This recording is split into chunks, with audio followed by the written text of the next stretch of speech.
Hello, Justin Willis speaking, and today, for our Goosebumps TV episode and book comparison, we'll be taking a look at Vampire Breath. Without further ado, let's begin. The story goes that two kids, Freddy and Carl, were exploring Freddy's basement when they found a bottle marked Vampire Breath and tried to see what's inside, but found it to be a mist that smells horrible. But somehow, some of the mist got into a coffin that was nearby, and who should be inside is a vampire by the name of Count Nightwing, who's been asleep for so long that he's practically starving for blood right now. And when he chased our two heroes for not the secret passages underneath, and soon they met what appears to be an ally, the phone Gwendolyn, who did try to help them escape from the vampire, and try to keep the vampire breath away from him, for fear he may grow stronger. But as it turns out, Gwendolyn had some and was a traitorous vampire. But Count Knight, due to regaining more of his strength, was able to dispose of Gwendolyn himself.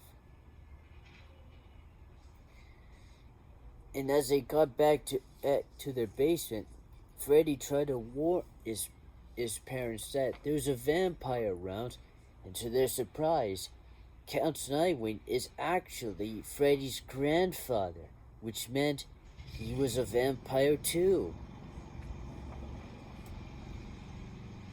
And that's the main summary of the story. Then comes the differences.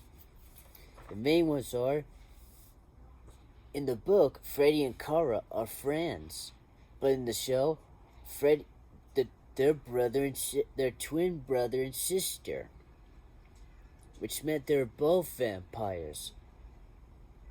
There is no time traveling in the show version due to the budget that the creators of the show had to go through for every episode. Of course, in the book version, the twist is Kara is actually a werewolf, as she opened a bottle.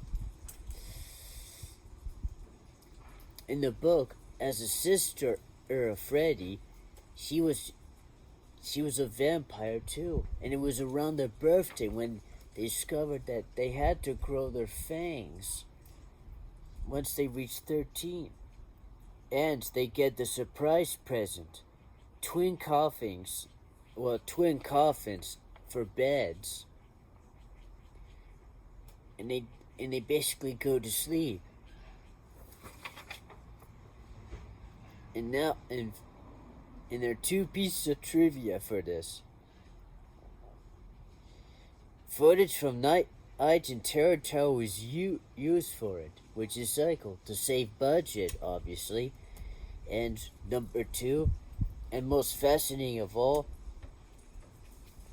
both the episode and the book were pretty much were released around the same month and year, which is November 1996, pretty much around 1 month after I was born, actually, since I was born October 30th, 1996.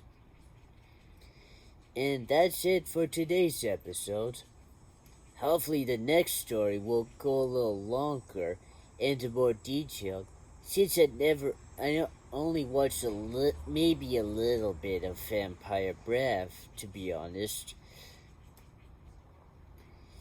Yeah, I just play some favorites. Anyway, I hope you will tune in for our next episode, which I'll keep a hint. Slavi will return in our next story, and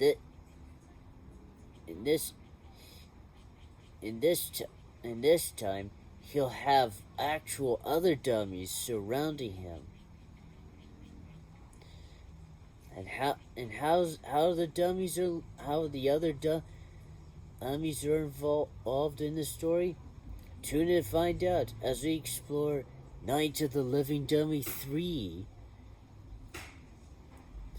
And until next time, this is Jesse Williams signing off. Have a scary day, everyone.